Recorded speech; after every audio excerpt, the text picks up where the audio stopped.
Et un duo de Morbihanais pour poursuivre ce 7 en Bretagne. Merci à vous, Bertrand Riguidel, l'une des chevilles ouvrières de cette semaine du golf. Et merci à vous, Stéphane Brault, directeur général adjoint de Mousqueton. On parlera de votre très belle structure dans un instant.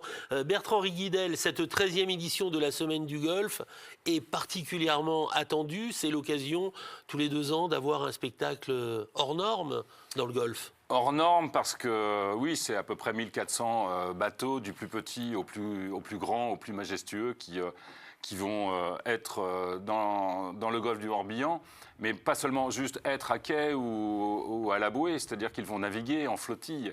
Et c'est la particularité de cette semaine du golfe, c'est que ça navigue du lundi au samedi.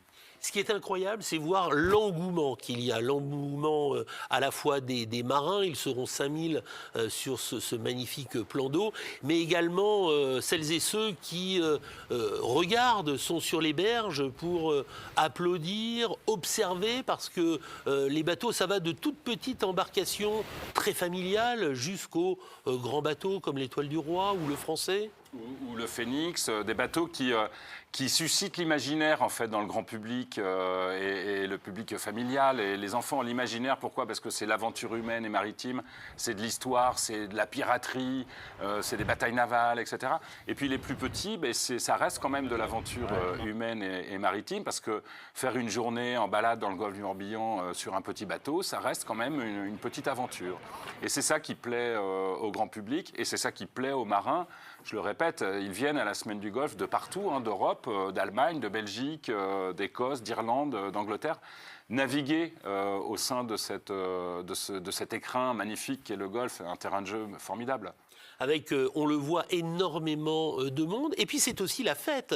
On vient pour se réunir, on y vient pour partager ensemble l'amour de la mer, des paysages, des beaux bateaux. Et ils sont tellement nombreux et enrichissants. Mais on vient pour s'amuser aussi. Bien sûr, c'est hyper festif. En parallèle de la navigation et des programmes maritimes, vous avez 187 concerts, par exemple, dans 17 communes. Donc tous les soirs, quelque part, il y a un concert, il y a des festivités, des animations, des espaces de restauration et surtout les flottilles qui viennent et qui naviguent de port en port. Donc le grand public côtoie de très près toutes ces histoires de marins et qui se racontent et qui font la fête autour de grandes tablées. Ça finit en chant de marin forcément la soirée.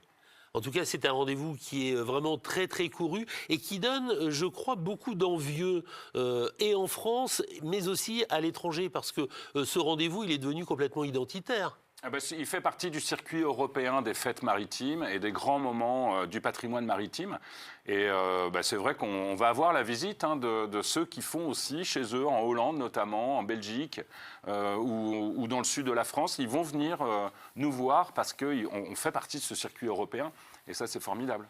En tout cas, la semaine du golf va démarrer à partir du 26 mai jusqu'au 1er juin.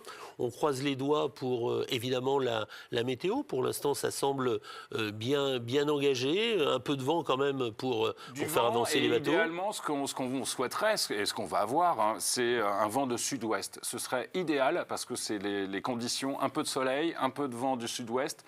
Parfait pour la grande parade du samedi, notamment, qui est le bouquet final, bien sûr.